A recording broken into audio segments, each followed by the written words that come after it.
Everybody, welcome to the Kelsay Book Summer Zoom reading of 2022.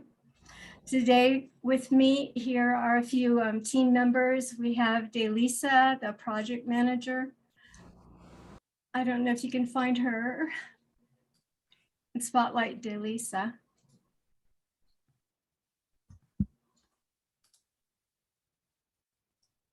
There you go. Everybody, I'm so glad to see all of you and put faces to names. And then we have Julie, our layout editor. Hi, everyone. Great to be here. Great.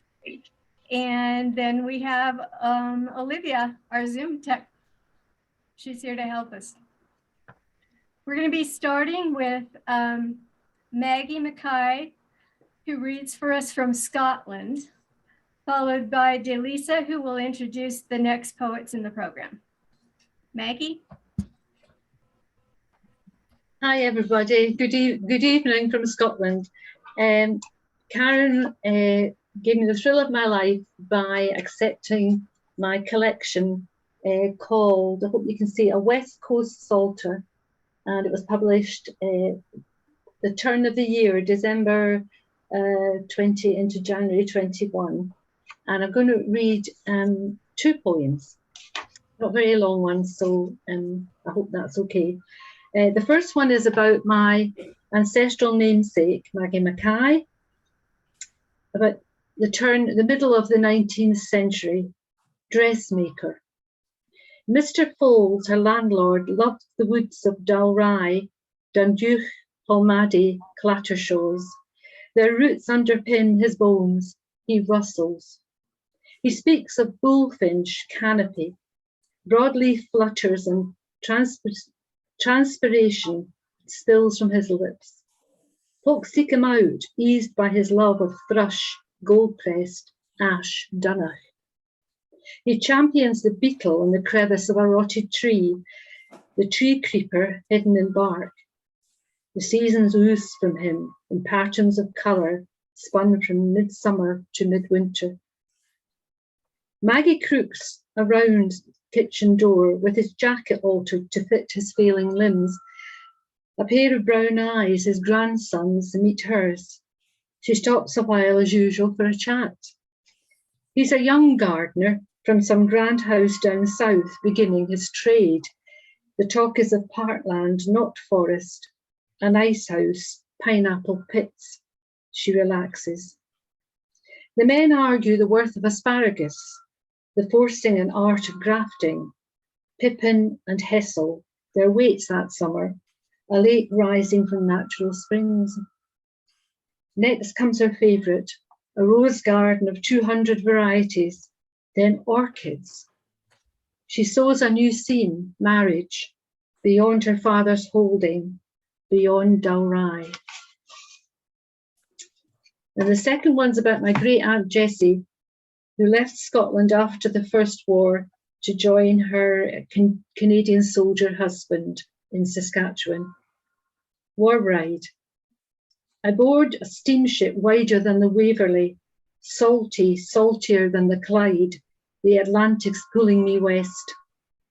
Gale shower bathed me, one of 300 brides this week, dashing me over swell to Canada, stunned me with the triple mirrors of northern lights, icebergs and trade winds. For goodness sake, me, a Scot, in the wake of Vikings, polar explorers and refugees. Thank you very much.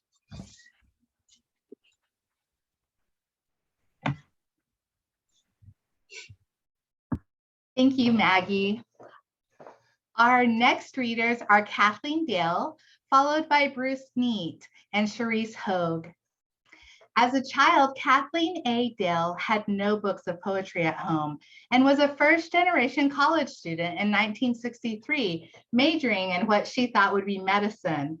But frustrated by the need for absolutism in her first science course, she turned to reading and writing poetry.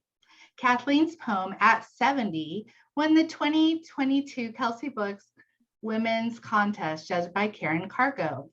And a recent poem, A Question of Time, was nominated by Rattle for a Pushcart Prize. She currently mentors 9 younger poets, both in the United States and abroad. You can find her at kathleenandale.com. Thank you, Delisa.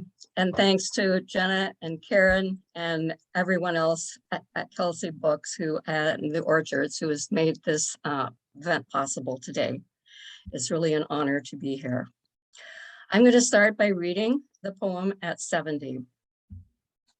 At 70, the thing she wanted to learn was to dive, to tuck her chin to her chest between her outstretched arms, and to fall head first toward the bottom she had both feared and yearned for since she had first seen water. The still pool, untouched, unrippled, heavy with meaning and promise, to feel its cool caress, hear the bubbles of breath leave her body, see the illusion of being enclosed utterly by blue, to know that she could aim her body down, then up, and it would joyously comply, her remaining breath buoying her up, up, up, to break the surface of the old familiar world as if rising from sleep. It was something like flying, she thought, something like taking off from one medium and trying on another, shedding one set of rules for a second, one which both frightened and enthralled, a kind of life to which she had always been born, on the edge of which she had been forever poised. This is called She Watches Her Hands. She watches them minister to each other before she sleeps, one rubbing lotion into the scar on the back of the other at the end of the day, before arranging themselves at her side or folding as one in namaste between her thighs or under the pillow. In her dream, they gossip, embolden each other, perhaps through their tiny ganglia, whisper to themselves like joyful children who have not yet conceived of otherness. In some alien magnitude of wilderness about which she knows nothing, they rehearse tomorrow's C-sharp arpeggio over and over without complaint. Practice catching the water glass that will next day fall out of the cupboard, together cupping it, just as a baseball catcher's hands frame strikes, the second before it would have shattered across the floor. This is called Hunger and Mercy. We must have mercy on the crow that invades a nest of sparrows, nips off a head, then flies back for more. The crow is hungry. It is natural. Deliver us from our enemies. We must remember to have mercy on the hawk who gladly gulps down a whole nest of crows. The hawk is hungry. She was made that way. Give us this day our daily bread. What of those with a mere appetite for veal, culled from its mother, slaughtered, renamed? This is my body, remember me. What of those who snatch hungry nurslings from breasts at our borders? Have they no mercy? They know not what they do. All shot through with the same stardust, we seem to be terrifying mysteries, black holes of craving and fear. Forgive us our trespasses. And the virus without a mouth that stops the breath of a child, is it too hungry? It knows nothing, nothing of mercy. May we make art out of sorrow. A gray, black, and rust milk snake slips silent into a house of wrens. The surviving parents flee to a high branch, keening, though to us it sounds just like song. I'm going to finish with A Question of Time. It was indeed published Rattle Poem of the Day. If you want to look it up and read it, it is June 4th, 2021.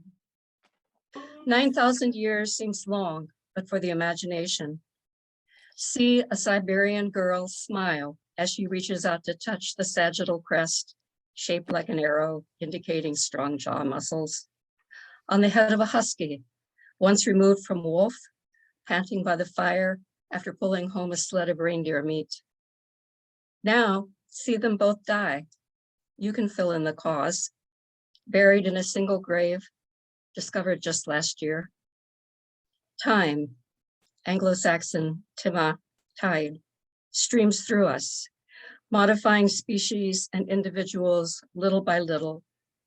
At birth, our innocent lungs fill with air, with time, sails catching a breeze, seedlings thrusting up watery green stems, rushing through the detritus of April, pushing up, thickening, billowing, until the instant the fatal blossom explodes at the tip. Time is older than the oldest language, its silence older than its creatures' utterances, attempted expressions of their lives. It travels through some bodies faster than others, leaving behind sloughed shapes, unfinished shadows. It has moved through each of my 3 dogs 7 times faster than through me. 2. 200 years of selective breeding have spawned a monstrous array of creatures called dogs, becoming ever fitter for human purposes, including friendliness and laboratory testing. 84% of our DNA is the same. 16% remains unknown, useless to the other, wild. Guns are quick to put down useless animals. This morning, I see a man whip a large Scottish terrier, bred to rid farms of vermin and to help seize game. With a leash he carries. The giant dog refuses to heel. I stare hard at the man's back, my limbic brain shooting fight, then flight, then powerlessness, then, from my newer frontal lobe, hope he will eventually change. He calls to mind my father, 50 years ago, whipping his Brittany Spaniel, bred in France as a gun dog. When often in memory I scream at him to stop, he always drops the rolled up newspaper, ever surprised. 3. My last dog is a mix of husky, sled pullers, guards, hunters, and German shepherd, search and rescue, police, military. 13 years seems long, except for the imagination. My children grown, I find myself before the cages at the shelter, just to look. They say I am too old for the adolescent handsome male I have chosen, categorized on his cage as orange, meaning he needs a lot of exercise. Incensed at their assessment of me, I pay the fee to take last dog home. And though they are correct in that I cannot run as fast as he, they do not know that he will come to lope beside my bike. The 2 of us, pulled by instinct and imagination, a team in the Iditarod. At 62, I believe last dog and I might live out our lives concurrently. At 75, it does not seem so likely. 4. Time is stealthy, Anglo-Saxon, stalen, steel. 8,000 years seems long, but for the imagination. Hear Lao Tzu speak. Time makes possible all that is, what allows us to live, permits us to die. Walt Whitman insists, a mere 150 years gone, death is different from what anyone supposes, and luckier. I am counting on luck, composing a detailed script for when time is nearly through with me, but pain is not. If I can catch that sweet spot, I will not eat or drink. This is called suicide. Though if someone withholds nourishment at my behest, it is termed murder, to rub away, harm. Both are sins, sinne, of unknown origin. Dogs may be bred for aggression, but they never hold their breath, imagining death. They do not anticipate. We do.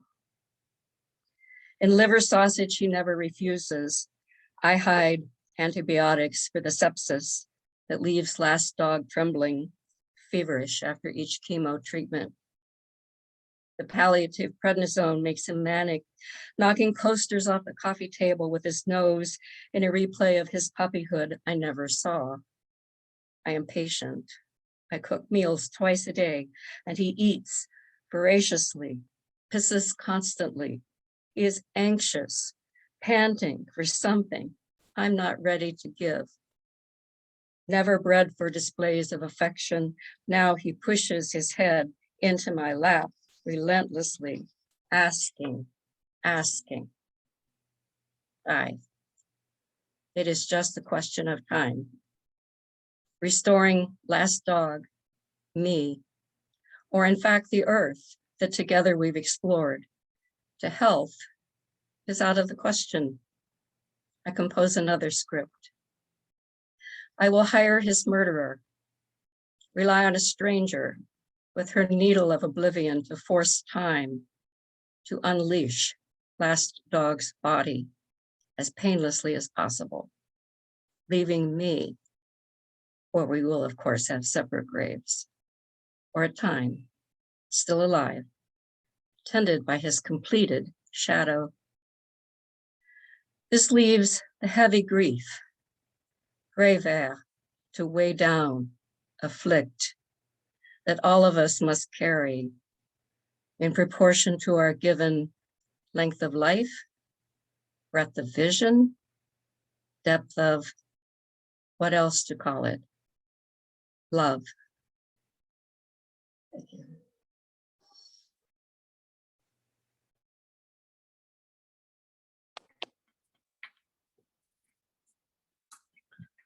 Hello, I'm Bruce Neat, and my first full-length poetry collection was just published by Kelsay Books this year. It's called The Bungalow of Colorful Aging. I'm going to start with I'm going to read the first poem from the book. It's called Start the Music. Be in a place where words come, like a night hill above all the wash of lights, where you can lie on your back and make your own constellations, where it's so quiet you can hear the world turning on its axis, or the middle of a Bach Brandenburg concerto, where you imagine yourself the cello and arpeggios resonate in your chest and counterpoint embroiders the air, or an early morning walk when your steps set the rhythm and a symphony of birds set the melody, and only you and they know what secrets the sun kept all night, or a Coltrane sax solo growling in your earbuds, a new animal birthed from the bell of his instrument that carries you away on harmonics like a wisp of smoke in that club where he used to play. Or your spring garden where you sit under your wisteria that's overripe with purple clustered flowers and the bees buzz above you like some divine machinery. Wherever it may be, it can only be your place, and only your words can know how to get there.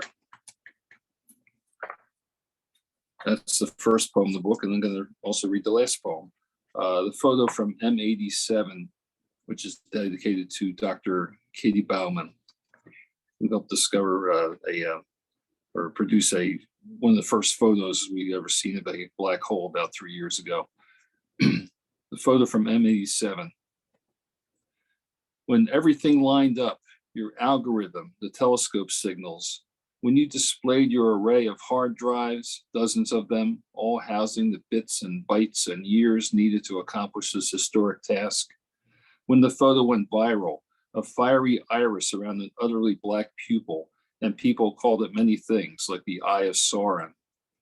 When we all realized we were staring at a black hole 55 million light years away, and we were looking into the darkest, densest power of the universe, where everything may go in the end, and we realized that you, a woman not quite 30, young enough to be my daughter, were able to bring it to us from those mind-blowing reaches of space.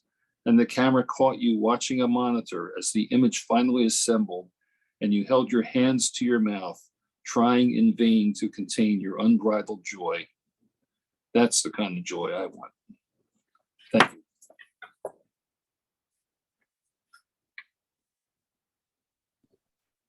Thank you.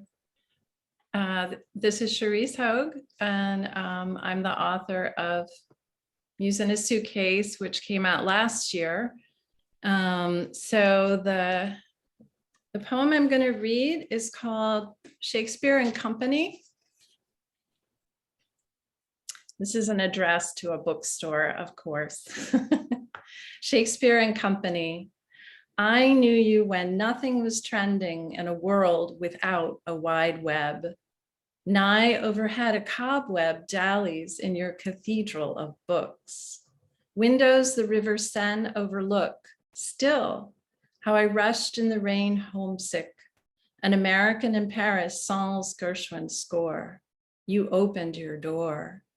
A beacon in a city of light when I was 20 and reticent. We needed no music, no cafe for rendezvous. It was how you say, read me, come upstairs, forget the time, as though you cared. Thank you. Yeah, so I thought we were reading one poem, so that's it. That was a wonderful poem. Thank you. Thanks, Delisa. My pleasure. The pleasure is ours. Our next readers are Carolyn Stevenson Grellas, followed by Chris O'Carroll, and then Laura Johnson. Carolyn Stevenson Grellas is a graduate of Vermont College of Fine Arts, MFA in Writing program. She is an 11-time Pushcart Prize nominee and a 7-time Best of the Net nominee. Her latest collection, Alice in Ruby Slippers, was shortlisted for the 2021 Eric Hoffer Grand Prize and awarded honorable mention in the poetry category. Hello, everyone. Thank you for having me. I am really thrilled to be a part of the Kelsay book family of authors, and I've been fortunate enough to have more than one book published by Kelsay Books. So today I'm going to read from 2 collections, On the Edge of the Ethereal, and then the one just mentioned, Alice in Ruby Slippers. The otherness of then and there. The last time I broke a promise, no one knew the difference, which made it seem irrelevant and slightly less appalling since I pride myself on being honest, full of mother wit, and I had my fingers crossed to prove it. My mother had 1,000 rules, and being truthful was one of them.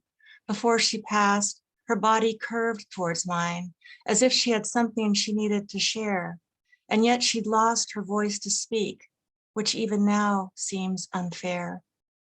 The last time I broke a promise, I opened a closed box on the shelf of my father's abandoned closet, where I found his death certificate.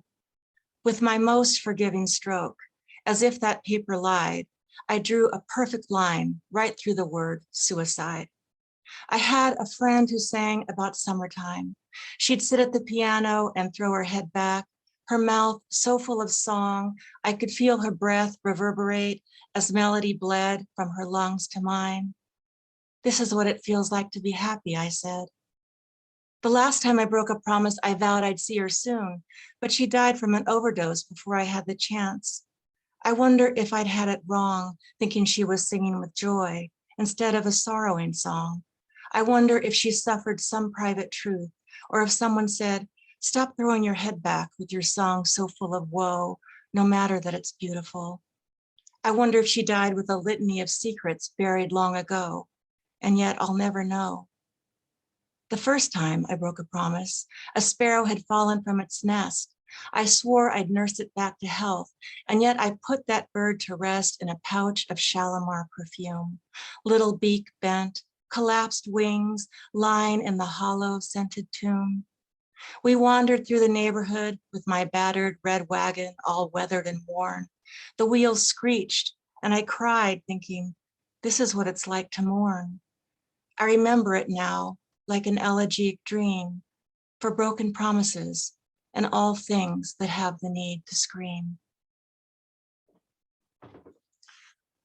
Wifely admissions, even after all these years. There are nights my worries try to escape like little souls climbing from the dead. I feel your arms outspread in my dreams, your face teased by the hint of midnight's lunar zeal. There are nights I listen for 1,000 birds to land on leaves, as if that whoosh could soothe a man to sleeping while troubled with a whisper of desire, the way a child looks of innocence and guilt after anything forbidden they deem worth doing, or after anything worth doing they deem forbidden. Do you love me, I ask? I love us, you say. I am on the verge of breathing one prayer upon another, as if a litany of psalms has spilled from the moon's curve into midair and slipped through an open window. There are nights I'm lost to the touch of skin, the way a hint of cognac seduces the senses, the tongue full from the exhaustion of love. I sense your body curving to mine, collapsing around me, every part of you pulling me inside out, unveiling that which I've never unveiled, as if you could save me from all terrors I've yet to share. There are nights I'm drunk with rain, a girl spinning towards the storm, and you appear like the safe haven I've yet to name, a place unfound. Yet some terrors are not for sharing. They sound needy, unmindful of the constant that is you, confused by my fear of losing that which I cannot bear to lose. There are nights I am thumbing through pages of my mother's old book, as though a message was left or folded in the crook beyond the turning, somewhere outside the universe. Stay here forever, say the lights in the room. Stay here forever until we are only a flicker of what once was, an apparition holding on to the vision of us. There are nights I have forgotten the pleasures of living. I have forgotten the splendor of lavender at sunrise. And I want to tell you how beautiful you are. I try to remember you have my father's eyes. Of God go I. When she pressed my nipple flat, I flinched inside and tried to hide myself in me, as if there were a way to save the peace of yesterday within the midst of opened robes and fasteners freed, while images were made of lumps and memories that dared collide with how my breast had lied each day I'd lain upon my bed, then asked my hand to read in Braille, probing for a pea-sized thing, a hidden ring of mass within the skin that blooms unseen, deprived of starry legs that brings a cancer in while floating near the 2 o'clock-ish part. She said it was benign and marked me for another checkup in a few months' time. And then I placed my open palm upon my heart, concealing just a portion of my jostled breast. She walked me back without a word, yet reassured, I tugged the loosened lace. Humbled with my gown around my feet, I prayed, there but for the grace.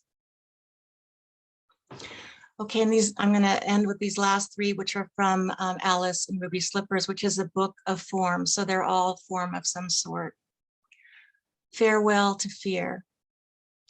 If I should wake from slumber's death alone, to find no other occupant or throne, imagined where a Jesus ought to be, replaced by nothingness, not you or me, entwined in afterlife with memories of body, mind, or soul.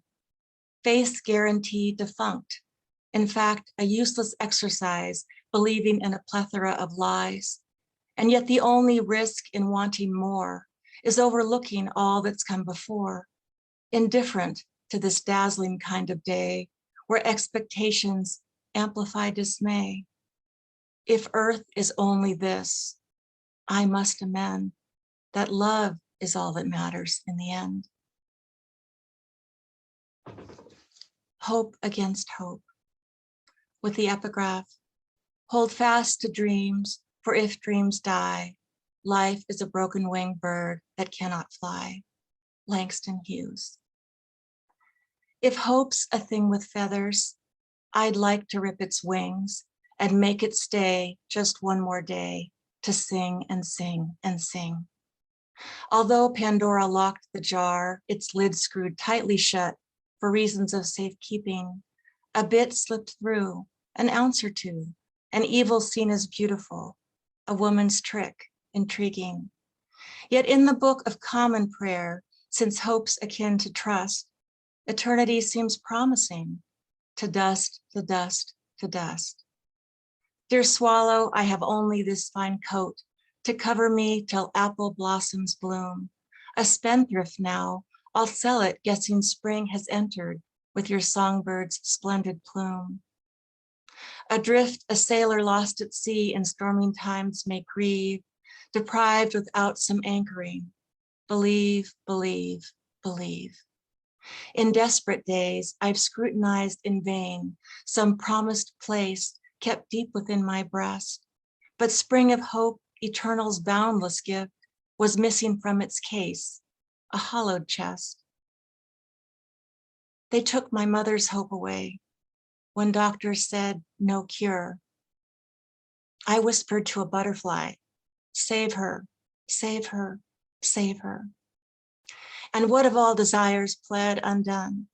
And what of all that goes beyond unheard? And what of every wish that rests on faith? If hope's a thing with feathers, just a bird. Thank you, everyone.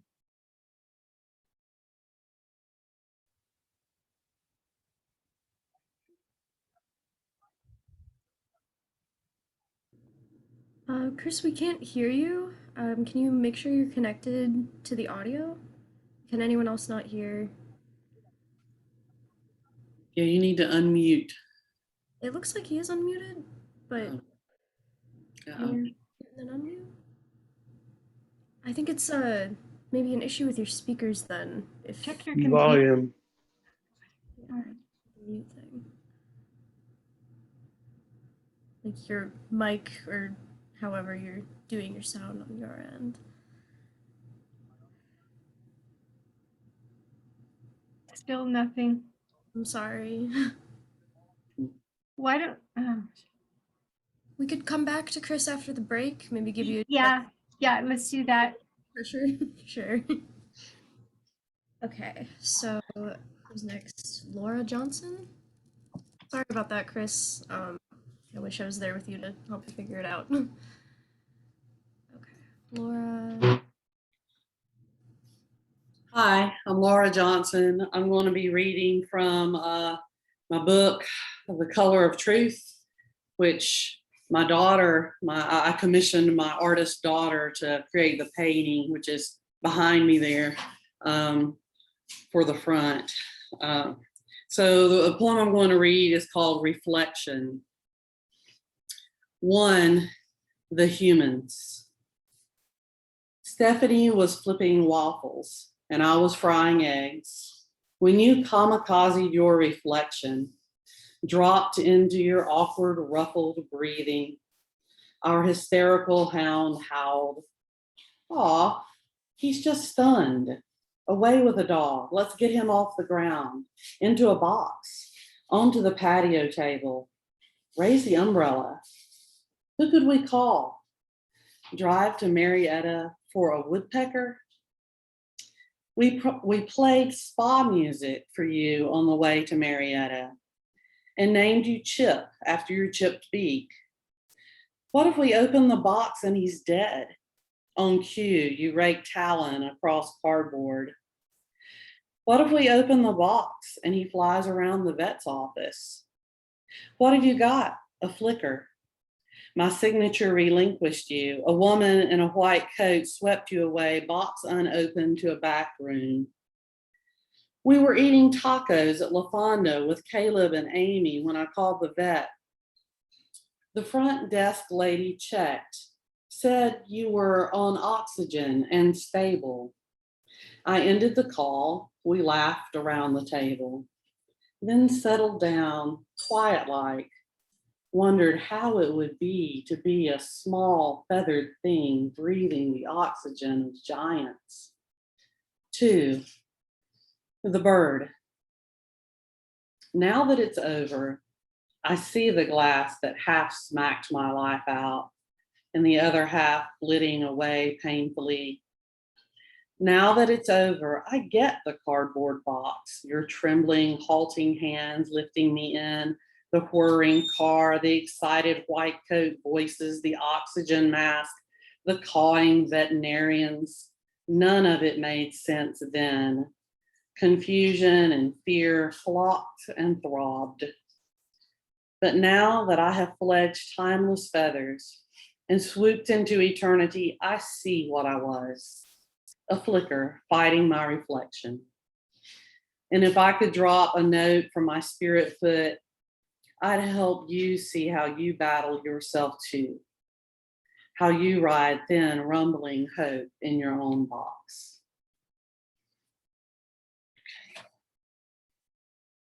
Shall I read one more or? Yeah, you can read one more and then we're going to take a 5-minute break. Okay, one more. I'll read The Dress. It was a striped royal blue and black dress. It was definitely not gold and white. I suspected everyone deep down understood this. The dissenters were pretending, yelling gold and white for shock effect, as some people like to do, though the dress was clearly blue and black. On my Facebook feed, I scroll past the dress multiple times a day, sometimes pausing to peruse the arguments and shake my head at the dress hanging there, innocently blue and black, washed out in bright yellow light. I mostly stayed zipped on the subject, having friends on both sides. Even my own daughter claimed to see gold and white. I applauded her for finding her own truth. The dress was clearly blue and black. Eventually, the creator of the dress confirmed the colors. I and the rest of the true hue seers smiled our smug smiles. Eventually, the viral dispute was overtaken by another viral dispute, Trump versus Hillary or some such clatter. And the scientists quietly ran their tests, posted their statistics, and expounded theories about contrary eyes that saw gold and white, though the dress was clearly blue and black.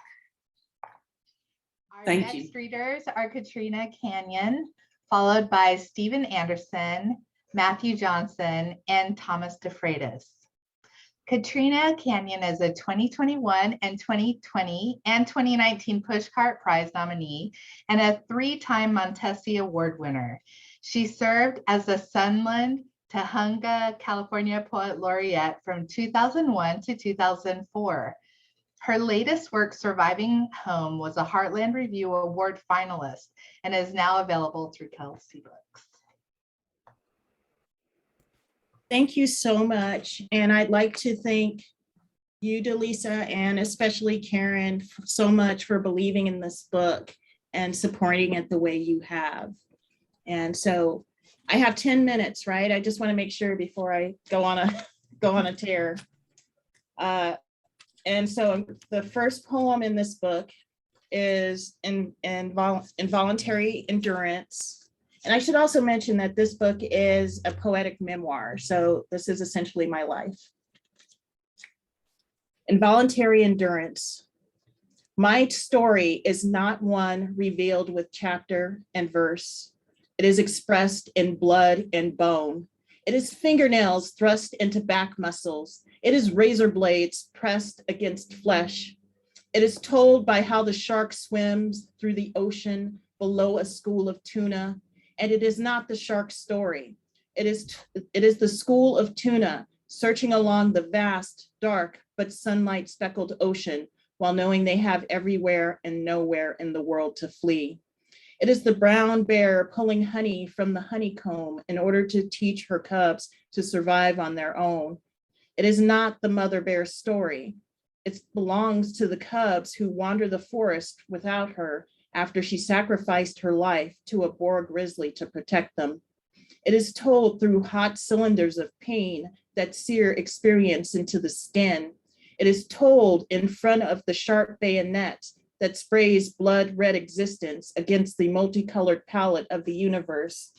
It may sit silent and still on these black and white pages, but it exists in every tremble of my leathered hand, and it is smeared into every tear-stained scream that flows through my quavering pen.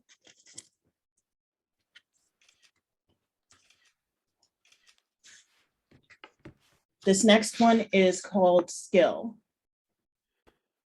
Her stained hands wear beet juice like blood as her dark fingers glide the thin silver steel blade around one cardinal globe after another.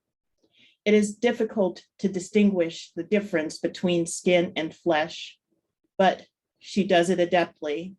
I ask, how can you do that so easily? She responds, I just do. Husks break free and blotch the butcher block crimson. I ask, doesn't it scare you to use something so big? No, she responds. Her large butcher knife hovers and dances over the submissive orb, and as it turns, I ask, what's a period? She nicks her finger, winces, drops the beat, and grabs a towel. I tell her, you should use a peeler. She says, it's a sorry tool that blames its master. I reply, I think you got that backwards. She slams the knife on the board, and with a quick flash of turning tide, she looks me in the eye and says, girl, you know what I mean. I look down, pick up a beat, and dye my fingertips red.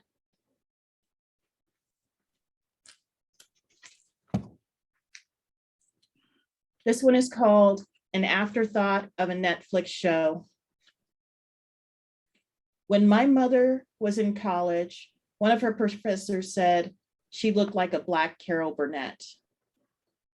It has been 30 years since my mother's death, and I still search Carol Burnett shows for traces of her within Carol's face. Eyes gray, not brown, hair red, not brunette. I merely see mist. My mother lived with a man who abused her every day. She said there was nowhere to go. She died before I hit 20. When I grew up, I lived with a man who abused me every day. Carol said, only I can change my life. No one can do it for me. So I left with bruises on my neck and a baby at my waist. At least Carol endures with me. She is 5 years older than my mom, if my mom had lived. I am 1 year older than my mother ever lived. It feels wrong passing my mother. It is as if I have been caught at 6 years old wearing her favorite dress, shoes, and perfume. Carol looks pretty good for her age. Her hair is still red. I'm sure it's dyed. When my mother died, she was mostly gray. I am not, but I have less hair than she did. Right now, you can watch Carol Burnett on Netflix. I don't think she'll get a second season. It seems like Stay Woke doesn't carry the same cachet as So Long. In the end, I prefer to watch reruns. They sit on my mind like happy memories, of which I have so few. Most of my flashes of the past are visions of beasts. I wish I could spend the day watching Carol talk to children, but alas, I have grown-up things to do.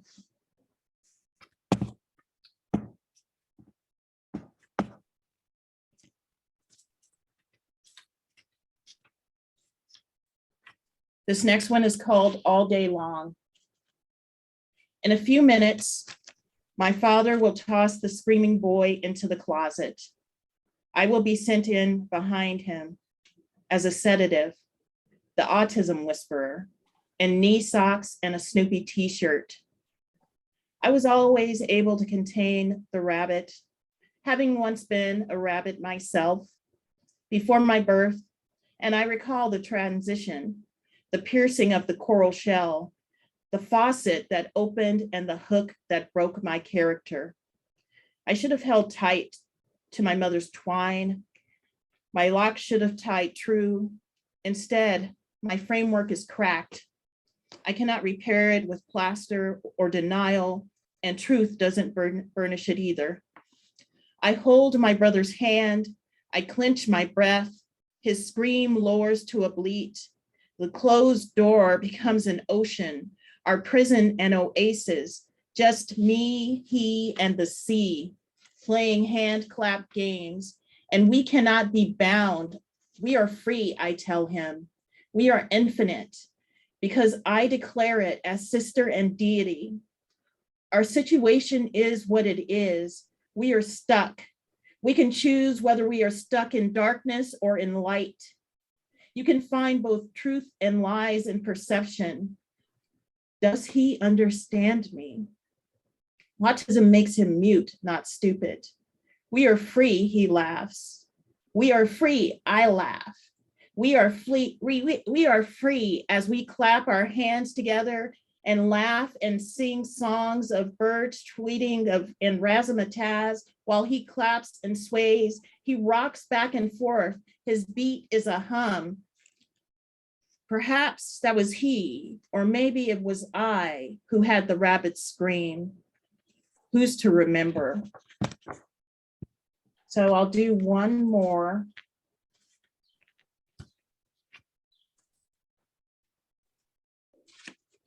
And this one is called Another Attempt at Self-Immolation.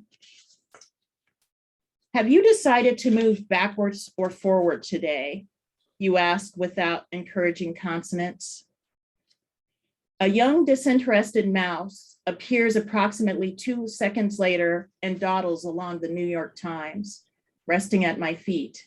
We make eye contact and it continues across the dark wood floor to the kitchen island and climbs up the side like an ebony spider. You did not notice the direction of my eyes or the cake wrapper on the counter crinkle as the mouse nibbles through. What is it with you, you ask? Why can't you just be happy? Why can't you just suck it up? The least attentive people find happiness, like the first potato chip, which was made by mistake. Can you imagine what it felt like to taste the first potato chip? Every time I open a bag of Lay's or Pringles, I think to myself, you're a mistake, truly a denizen on my thighs. The abyss is not one with the conscience. It always avoids corruption. None of these trivialities separate the cake. What are you doing? You ask as I pick up the knife. Slicing the cake, I respond. Thank you very much.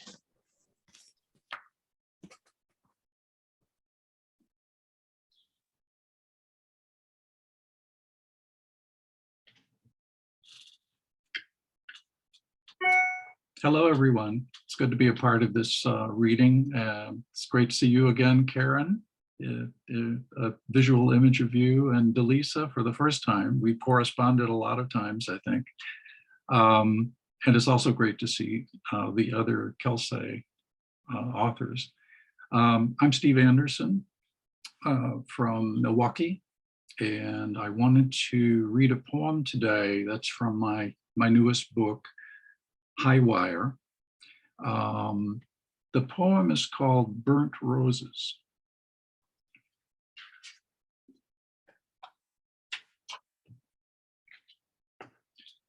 Burnt Roses.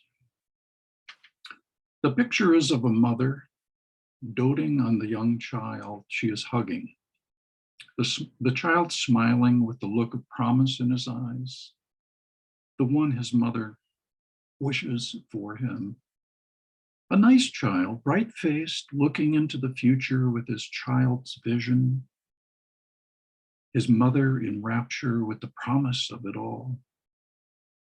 The mother is all around the world, Iran, Ecuador, Syria, Ukraine, Mozambique, Chile, etc. It doesn't matter where, because it is just the global parental hand of love, no matter what the child may become. The love of mother for child is omnipresent, universal, even though at times the power lords of the world do not judge it so. And some of those children may grow up into men somehow installed in unimaginably grotesque lives, filled with the bullet holes of poverty and dead-end lives, religious pawns to the king of something malicious, an unfortunate affiliation, a snare with a seeming lock on everything that cast them into the projectiles that carry them so far from the child in the picture, the one that had once so warmed their mother's hearts. Thank you.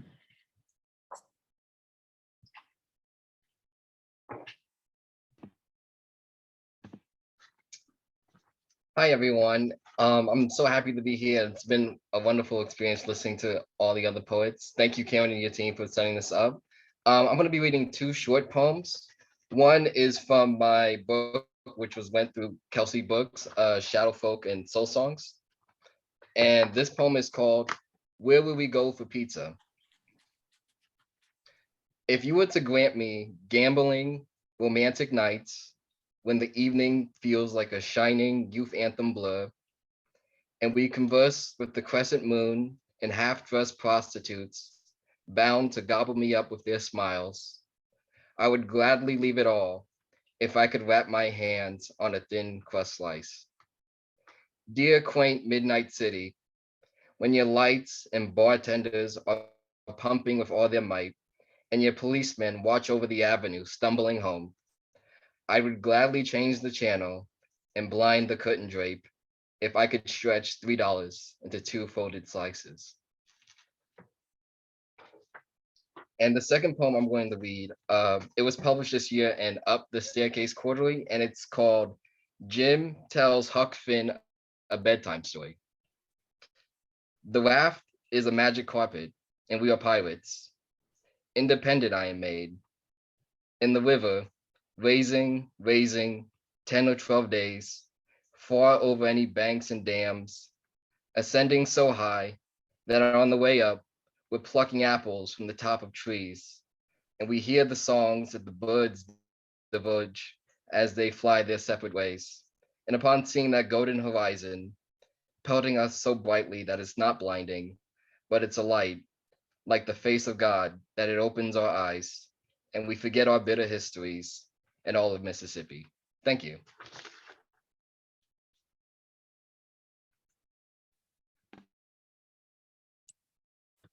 Hello all, I am Thomas DeFreitas. I'm from Arlington, Massachusetts, and it's great to be here at a Kelsay Books reading. Thank you, Karen, DeLisa, everyone who made this possible. Readers, writers, listeners, all, a joy to be among you. I'm going to be reading from my book published late last year, Winter in Halifax. By the way, the cover is Minneapolis, not Halifax. I'm going to be reading one poem called Katie.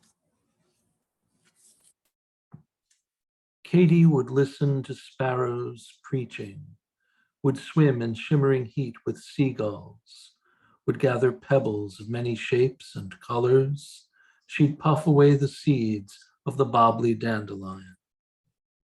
As she grew, she'd laugh at screwball comedies. She'd pray to Jesus in the old Italian church. She'd walk barefoot in damp June grass. She'd speak French to kittens, write poems to Chicago.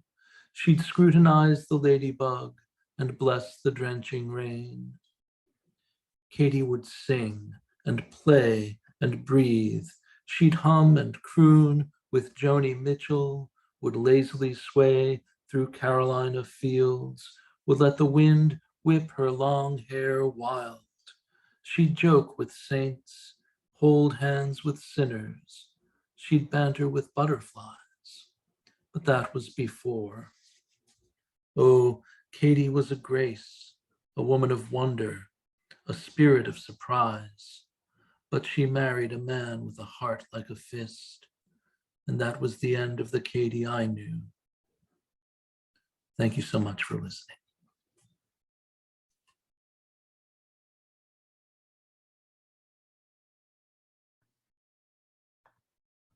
Our next reader is Patrice Boyer-Claeys. She is a Chicago poet with 4 collections, 2 published with Kelsay Books, and the most recent collaborative chapbook called This Hard Business of Living with 7 Kitchens Press. She has appeared in many journals and was nominated for a Pushcart and Best of the Net. You can find her at patriceboyerclaeys.com. Thank you so much. I am so thrilled to be here reading because the pandemic pretty much put a halt to all of my reading. So this is my first time reading my second book. The one I'm going to start with is Lovely Daughter of the Shattering. This book is one woman's chronicle of attempting to bring her mentally ill child safely into adulthood. We'll start with the first poem in the book, Remembering Love at First Sight at the Adoption Agency.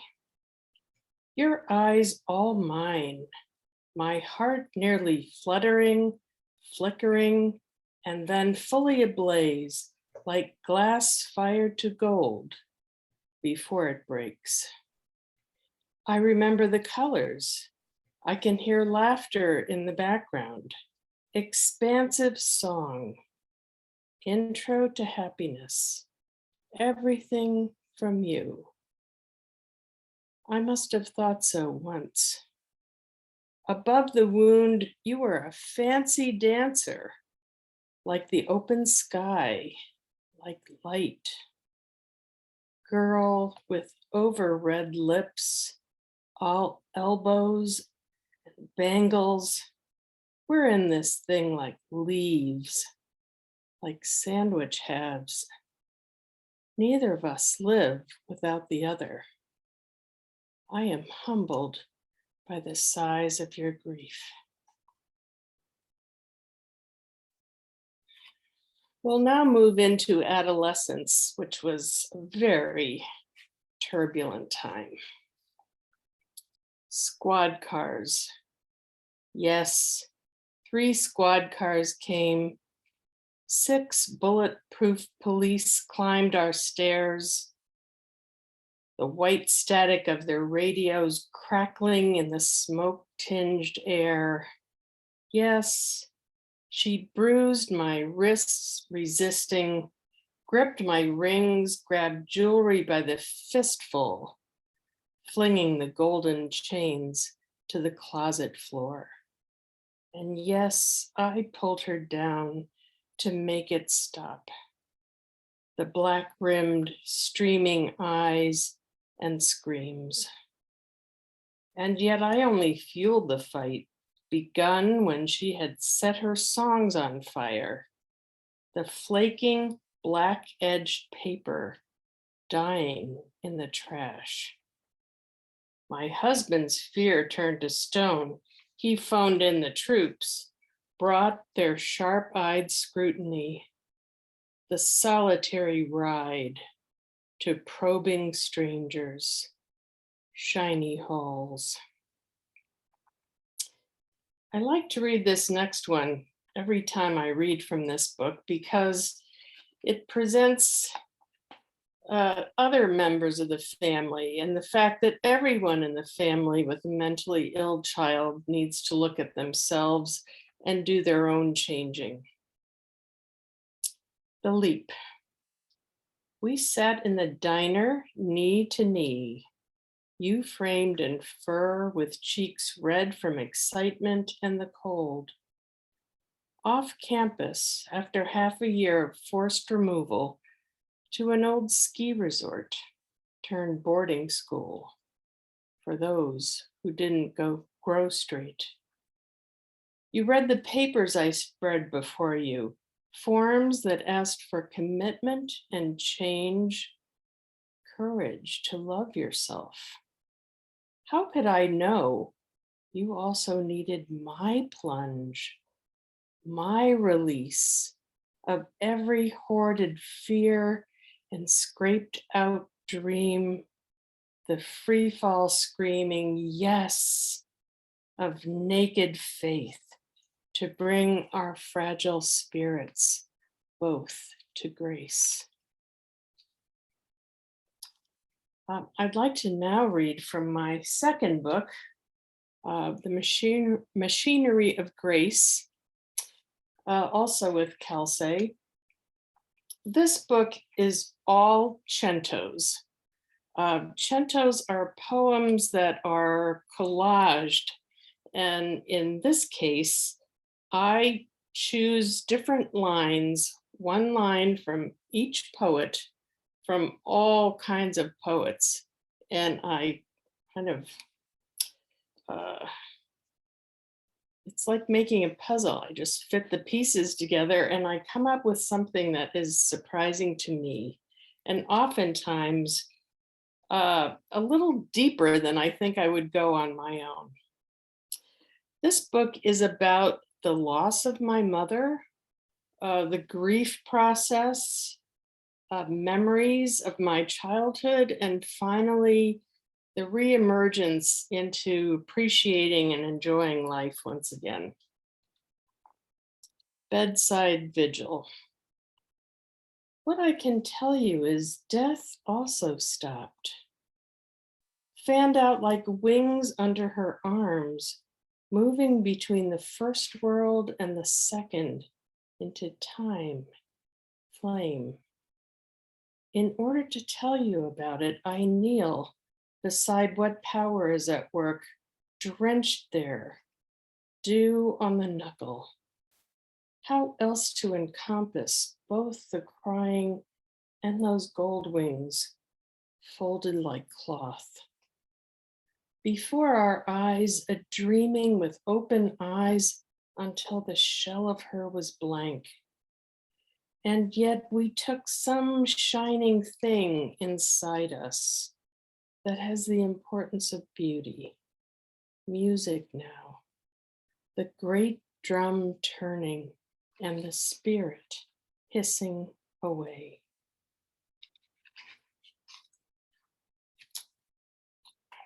This poem is a memory from childhood. The closest I have come to seeing it. Crisp air and homemade waffles for breakfast. Only yesterday, my mother lifting a pot with a warm brick of chocolate, surrendering to simmered milk. My brother is first to leave the table. We are still new-leafed, slip-tongued, with every step posing further questions. Strange to me now, after all these years, I can still hear, wake up, taste the morning rush, keep reaching into the past for that muscle memory of love. And this poem is from the third section of the book, where there's a return to appreciation and enjoyment of the beauty of life. A garden whose fruit is joy. Joy spins the sun, drops beautifully down through the trees in this time of fullness. Close together for 1 hour, warm round my knees as I dig in for one more bite of this angel food light. Into golden bars and falling twigs of song, our moment lies just where you are, wrapped in all my arms and thighs, panning for light, happy to be there, dreaming. And this last poem ended up not through my own doing, but by the lines themselves as a bit of an ars poetica. So I want to thank everybody for reading today. Maybe you can imagine yourself in this poem a little bit. Call it something good. I praise this morning, the way it arrives and then grows clear and faintly rosy, and the sun says yes with powdered gold. It is hard not to have faith in this. In the morning, released from echoes, from the blue-brown clay of night. Because I have not thanked enough, I'll give you this morning's heart, the new tongue, the here flower, and that turning sun. My hands are for stringing the best part of things, jotting down little things, the click, the whir, the eddying forward. Thank you so much.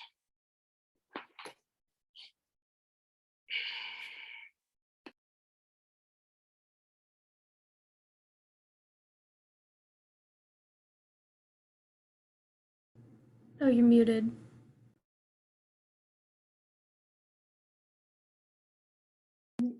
Sorry about that. I can never find the button. Thank you, everyone, for joining us. It's so exciting. I have the opportunity to see the books and read the poems, but watching the poets read and their mannerisms and their voice is just so much better. I love meeting all of you and seeing you in person. I think this is a great reading. We're going to have another one in December if you want to join us then. But Olivia, you can just stop the video. And if anyone